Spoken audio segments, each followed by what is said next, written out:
This is Tyler Hansbrough, and you're listening to Locked On Tar Heels. You are Locked On Tar Heels, your daily podcast on the UNC Tar Heels. Part of the Locked On Podcast Network, your team every day. Elliot Cadeau is out the door and into the transfer portal, and that means Carolina is going to need a starting point guard, unless you believe that that's Seth Trimble, and in which case, you also need a backup point guard. So either way, you need a point guard. We talked yesterday about Isaac McNeely, the Virginia transfer. That's not his game. He's the shooter. That's who you're going for that outside shooting. We still need the Tar Heels a playmaking, score-capable point guard. Somebody that can do that, the playmaking, hopefully, at an Elliot Cadeau level, because, man, he had that in spades. But somebody who cuts down on the turnover, somebody who can score more and know when to balance and when to do what. And for me, one of those guys is a guy by the name of Donovan Dent, who is in the transfer portal out of New Mexico. Oh my goodness, this dude is electric. I love watching him with the ball. I've been, because I cover college basketball nationally, so I get to see all these guys all the time. I have been enamored with Donovan Dent for multiple years. He's just finishing off his junior year. All have been at New Mexico. Part of this, let me just say this immediately. I think it's now or never with Donovan Dent. Like, this is somebody that if you want to try to get, you gotta get going fast. Why? His head coach at New Mexico is Richard Pitino. Yes, Rick Pitino's son, who is now taking the reins at Xavier. Xavier's coach Sean Miller is taking the head coach job at Texas, where Rodney Terry was just fired. So Sean Miller goes to Austin. Xavier's vacant. Richard Pitino goes up there. Now, that news came out on Tuesday evening. We knew the Donovan Dent news previously. So I'm just surmising that Donovan Dent might be inclined to follow Coach Pitino up to Xavier, where, funny enough, he will play his dad. But the order of these things just makes me wonder about it. And I don't know if there's anything to that, but it did make me at least stop and think, like, I don't know if he is necessarily going to follow his head coach. Not that he wouldn't, but I think the options are there. We did receive confirmation on Tuesday night from multiple sources I saw that Carolina has indeed reached out to Donovan Dent. So we're at least at that level. And that's what I'm always wondering, like, is this just a pipe dream I'm putting out there, or is this something like legitimately that we've seen? And with this case, there has been contact made.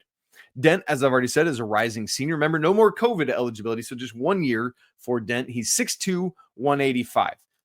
So let's stop and talk about that, because one of the things we've said is no more 6 foot, 6'1" point guards. So he is bigger than RJ. He is bigger than Elliot, smaller than Seth. But the question is, how much bigger do you need, right? Are we looking for 6'4", 6'5" as your lead guard? Would you be okay with 6'2", maybe 6'3"? I think that's part of the equation for sure. At least you got some more size, but Carolina has to be able to find that. 6'2" might not be big enough, but again, it is bigger than both RJ and Elliot. Dent is from California, so there is that part of the conversation. Like, are you willing to come across the country? Are you looking to stay on the West Coast? You just want to follow the money? What are you trying to do? Right? Like that's always the question in the transfer portal. What is your motivation? Where do you want to go? You trying to get back home? You trying to follow the money? You trying to win a championship? You trying to play with your buddy? You trying to go with your girlfriend? All those questions we're always asking.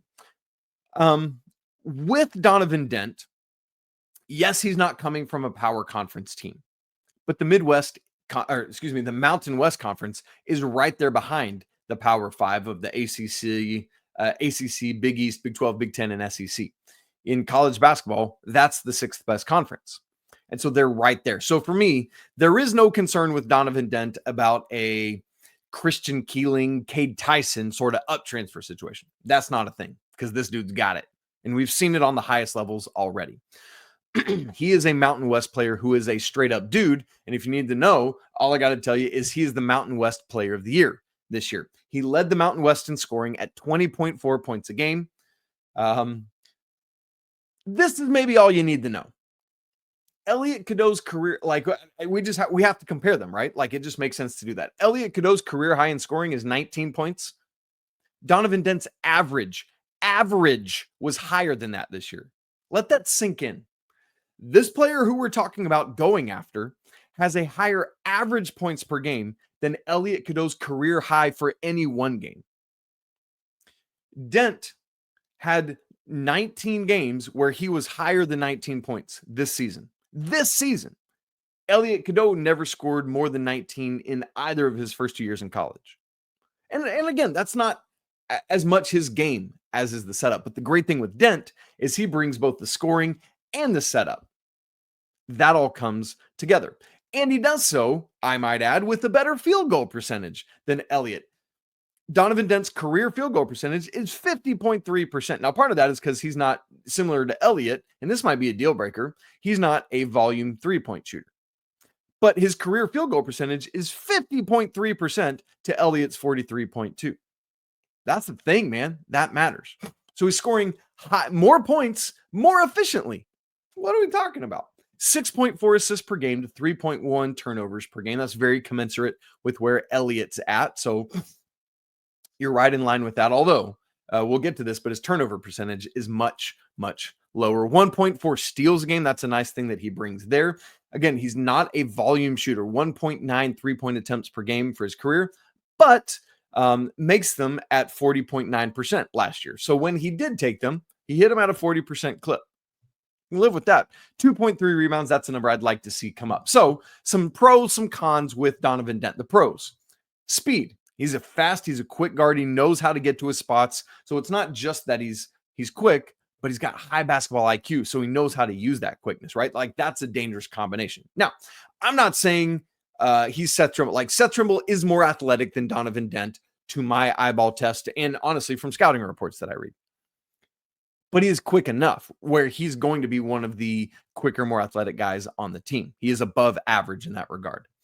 Another pro for me with Donovan Dent is his balance of scoring and playmaking. You just heard me talk about it. He's got the same basically assists and turnovers as Elliot, but the higher points, the higher scoring. And that balance, the gravity that draws, allowing him to set up other guys, that's fantastic. So you think about pairing that with Isaac McNeely. Liam McNeely is the UConn freshman from this year. You pair Dent with Isaac McNeely, homie from Virginia is about to have a field day. That's what we're talking about. That's the level we can get to. Now, is that possible to get all those guys? I don't know. But that's what needs to try to happen. He is an inventive playmaker. I love the way he just, it's crafty, man. I love watching him. He attacks 6.5 free throw attempts per game. He's getting downhill. And that's what you want to see from these guys. Get to the rim, finish, get fouled, or kick out, whatever it is. Great in pick and roll, too, I might add. Fouls. He does not commit fouls. And the only reason I even looked that up is because we have struggled with that with our point guard the past 2 seasons. Donovan Dent has fouled out once in his 3-year career in 104 games. In fact, only 8 games has he even gotten to 4 fouls. That's 9 games out of 104 where he's either had 4 or 5 fouls. That means that he's only gotten to that threshold in 8.7% of his entire career. Cadeau, on the other hand, let's compare and contrast, shall we?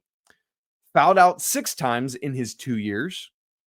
Got up to 4 fouls 15 times in his 2 years. So that's 21 times in 74 games that he either got to 4 or 5 fouls. That's 28.4% of his games, meaning just shy of 30% of Carolina's games, Elliot Cadeau was in some serious foul trouble. Whereas with Donovan Dent, it's less than 10%. You see all these comparisons. Turnover percentage, that's another bugaboo. The raw assists and turnovers look very similar to each other.